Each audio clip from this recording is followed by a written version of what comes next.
அனைவருக்கும் வணக்கம். Welcome to பொன்மாரின் சேனல். லாஸ்ட்டு கிட்டத்தட்ட 1 வீக்கா எந்த ரிவ்யூவும் பண்ணல. கொஞ்சம் பிஸினால, பர்சனல் பிஸினால. ஸோ, அதனால இனி வந்து தொடர்ச்சியா வரும். ஸோ, நம்ம சப்ஸ்கிரைபர்ஸ் நம்ம சப்போர்ட் வந்து தொடர்ந்து தரணும்னு கேட்டுக்கிறேன். அது இல்லாம உங்களுக்கு தெரிஞ்சவங்க, ஃப்ரெண்ட்ஸ் எல்லாருக்கும் நம்ம சேனலை சப்ஸ்கிரைப் பண்ண சொல்லி இன்சிஸ்ட் பண்ணிங்கன்னா கொஞ்சம் சப்போர்ட்டிவாக இருக்கும். ஸோ, இந்த வாரம் வந்து ஒரு தரமான ஒரு வீக்கெண்டில் பார்க்கக்கூடிய ஒரு நல்ல ஒரு ஒரு கிரைம் மிஸ்ட்ரி த்ரில்லர் படம் தான் இந்த ரிவ்யூக்கு எடுத்திருக்கோம். இந்த படம் வந்து கேஸ் 30. இந்த படம் வந்து 2023ல் தெலுங்குல வெளியான படம். இந்த படம் வந்து ஓரளவு பரபரப்பான ரிவ்யூலாம் பெற்றுட்டு வந்துச்சு. இந்த படம் ஆஹா ஓடிடியில் அவைலபிளாக இருக்குது. இப்போ தமிழ்லேயும் தந்தி ஒன் சேனலில் இப்போ சமீபத்தில் ரிலீஸ் ஆகிருக்கு. இந்த படத்தோட ஒரு முக்கியமான விஷயம் என்னென்னா இது தமிழ் டப்பிங்லேயே இருக்குது. அது இல்லாமல் குயிக் வாட்சா ஒரு 1.25 மணி நேரத்தில் பார்த்து முடிச்சிடலாம். ஸோ அதனால் இந்த படத்தோட டீட்டெயில் ரிவ்யூ தான் பார்க்க போகிறோம். இந்த படம் ஒரு தரமான ஒரு மிஸ்ட்ரி த்ரில்லர். ஒரு இன்னொரு விஷயம் இது 18+ தான் பார்க்க வேண்டிய அந்த மாதிரியான ஒரு படம். அதனால் இந்த படத்தை வந்து 18+ இருக்கவங்க கண்டிப்பாகவே கண்ணில் போர் அடிச்சா பார்க்கக்கூடிய அளவில் நல்ல ஒரு டீசெண்டான படம்.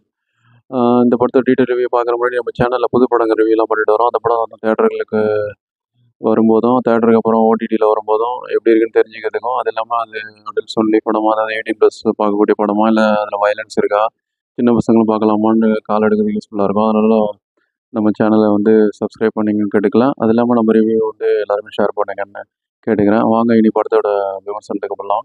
இந்த படம் வந்து கேஸ் 30, அதாவது ஹீரோ வந்து போலீஸ் ஆஃபீஸர். அவர் வந்து இந்த மாதிரி மர்டர் இன்வெஸ்டிகேஷன்லாம் ஹேண்டில் பண்ணுற மாதிரியான ஒரு ஆஃபீஸராக வராரு. அவரோட 30வது கேஸ் தான் இந்த படத்தோட வர அந்த ஒரு கேஸு. அவர் இது வரைக்கும் 29 கேஸை சக்ஸஸ்ஃபுல்லாக முடிச்சுட்டு 30வது கேஸுக்கு வராரு. அதாவது கேஸ் என்னென்னா, நேற்று ஒரு ஸ்வேதான்னு ஒரு பொண்ணு வந்து மர்டர் ஆகிறாங்க. அது தொடக்கத்திலே காமிக்கிறாங்க. அது வந்து இவர் இன்வெஸ்டிகேஷன் பண்ண போகிறாரு. அதுக்கப்புறம் அந்த இன்வெஸ்டிகேஷன் போய்கிட்டே இருக்கும்போது பேரலாக இவர் லைஃப்பில் நடந்த சில விஷயங்களும் வந்து சைமல்டேனியஸாக காமிக்கிறாங்க. ஒரு கட்டத்தில் வந்து இவரோட லைஃபுக்கும் அந்த கேஸுக்கும் ஒரு தொடர்பு வருது. கடைசியாக அந்த பொண்ணை வந்து கொலை பண்ணது யார், இவர் லைஃபுக்கும் அந்த கேஸுக்கும் உள்ள தொடர்பு என்னன்றது பரபரப்பாக சொல்கிறது தான் பேலன்ஸான மிச்ச கதை. அது ஒரு மிஸ்ட்ரி எலிமெண்ட்ஸோட முடிச்சிருப்பாங்க.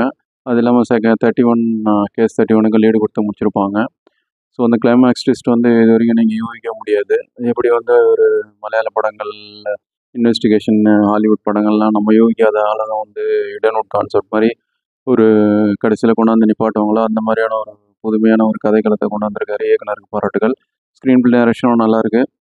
ஸோ இனி படத்தோட ப்ளஸ் மைனஸ் பார்க்கலாம். ப்ளஸ்ன்னு பார்த்தா இந்த படம் வந்து 1.25 மணி நேரத்தில் குயிக் வாட்சாக முடிஞ்சிருது. அதனால் கொஞ்சம் டக்குன்னு பார்த்து முடிச்சிடலாம். அது ஒரு ப்ளஸ் பாயிண்ட்டு. அது இல்லாமல் இந்த கேஸ் இன்வெஸ்டிகேஷன் வந்து பேரலாக 2 இதை காமிச்சிட்டே இருப்பாங்க. எதனால நம்ம கன்ஃப்யூஸ் ஆகும். ஹீரோ வந்து ஒரு கொலை கேஸை ஹேண்டில் பண்ணுவார். அவரோட லைஃப் ஹிஸ்ட்ரியும் எது காமிக்கிறாங்கன்னு நமக்கு ஒரு குழப்பம் வரும்.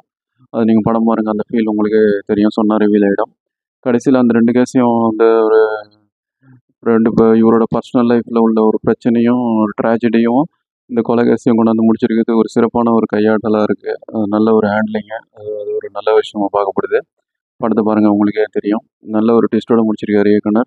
அவருக்கு நம்ம பாராட்டுகள் தெரிவிச்சுக்கலாம். படத்தை ரொம்ப லெங்க்த்தாக கொண்டு போகாமல் குயிக் வாட்சாகவே முடிச்சிட்டாரு 1.25 மணி நேரத்தில். நல்ல விஷயம்.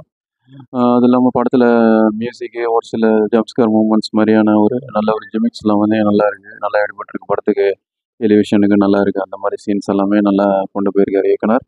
அதனால படம் நல்லா கவனம் பெறுது. படம் ஆஹா ஓஹோ மைனஸே இல்லைன்னா சில விஷயங்கள் இருக்குது. அது என்னென்னா, படத்தோட ப்ரொடக்ஷன் வேல்யூ இன்க்ரீஸ் பண்ணியிருக்கலாம். ஏன்னா படம் வந்து லோ பட்ஜெட் எடுத்த மாதிரி சில நேரங்களில் வந்து சீரியலையே வந்து படமாக எடுத்தால் அப்படி இருக்குன்ற மாதிரியான ஒரு காட்சி அமைப்புகள்லாம் இருக்குது. அது கொஞ்சம் தவிர்த்துருக்கலாம். அது என்ன அளவில் அப்படி பார்க்கப்படுது. அதிகமான க்ரௌடை வந்து இன்க்ளூட் பண்ணி, அது இல்லாமல் கேஸ்ட் வந்து அந்த ஸ்வேதான ஒரு கேஸ்ட்டில் வந்து அந்த படத்துக்கு கேரக்டருக்கு சூஸ் ஆன மாதிரி தெரியல. இன்னும் கொஞ்சம் வேறு மாதிரியான குறைஞ்ச வயசு ஆளுங்களை கொஞ்சம் கேஸ்ட் பண்ணிக்கலான்னு என்னோடய பர்சனல் அபிப்பிராயம். மற்றபடி அவங்க கேரக்டர் எல்லாமே அவங்க நல்லா தான் நடிச்சிருந்தாங்க. படத்தில் எல்லாரோட கேஸ்ட்டும் அருமை. ஹீரோவும் நல்லா இன்வெஸ்டிகேஷன் பண்ணுறாரு. ஹீரோவை தவிர மற்ற கேரக்டர்லாம் இன்னும் கொஞ்சம் நல்ல ஒரு நடிப்பை வழங்கியிருக்கலாம் அப்படின்ற மாதிரி தான் இருக்குது. மற்றபடி படத்தில் வந்து ஏற்கனவே சொன்ன மாதிரி க்ரௌடெல்லாம் கம்மியாக இருக்குது. அது கொஞ்சம் ப்ரொடக்ஷனில் இன்க்ரீஸ் பண்ணி அது கொஞ்சம் நல்லா நம்புற மாதிரி கொண்டு போய் இந்த இன்வெஸ்டிகேஷன் இன்னும் பரபரப்பாக கொண்டு போயிருக்கலாம். அது இல்லாமல் படத்தில் 2 பாட்டு வருது. அது வந்து படத்தில் திணிச்ச மாதிரி இருக்குது. அந்த பாட்டு இல்லைனாலும் ஒன்றா இருக்காதுன்ற மாதிரி தான் இருக்குது. 1.25 மணி நேரத்தில் அது ஒரு தடைக்கல் மாதிரி இருக்குது அந்த 2 பாட்டும். அதை அவாய்ட் பண்ணியிருக்கலாம். அது இல்லாமல் மற்றபடி இந்த படம் வந்து போர் அடிக்காமல் குயிக் வாட்சாக பார்த்து முடிக்கிற அளவுக்கு நல்லாயிருக்கு. ஸோ மொத்தத்தில் இந்த படம் எப்படி இருக்குன்னா 18+ பார்க்கக்கூடிய படம். படத்தில் வந்து 2, 3 லிப் லாக் சீன்ஸ்லாம் இருக்குது. மற்றபடி ஃபேமிலியோட 18+ இருக்கவங்க, 18+ மேலே இருக்கவங்க பார்க்கக்கூடிய படம் தான். இப்போது வந்து தந்தி ஒன் சேனலில் ஃப்ரீயாகவே அவைலபிளாக இருக்குது. வீக்கெண்டில் போர் அடித்தா பார்க்கக்கூடிய ஒரு டீசெண்டான படம். ரொம்பவும் வந்து போர் அடிக்காது. அந்த மிஸ்ட்ரி எலிமெண்ட்ஸ் ரிவீல் ஆகும்போது ஒரு வித்தியாசமான அனுபவமாக இருக்கும்.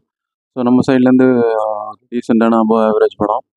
ஸோ இந்த படத்தை பார்க்கலாமா வேணாமான்ற காலை நீங்கள் எடுத்துங்க. நம்ம சைட்லேருந்து ஓரளவுக்கு டீசெண்டான ஆவரேஜ் படம். டைம் இருந்தால் பார்க்கலான்னு நம்மளோட கருத்தை சொல்லிக்கிறோம். இதுதான் இந்த படத்தோட ரிவ்யூ. இந்த விமர்சனம் பிடிச்சிருந்தா எல்லாத்துக்கும் ஷேர் பண்ணுங்கள். வேறு திரை விமர்சனம் முன்னெடுத்துல சந்திப்போம். அதுவரை நன்றி, வணக்கம்.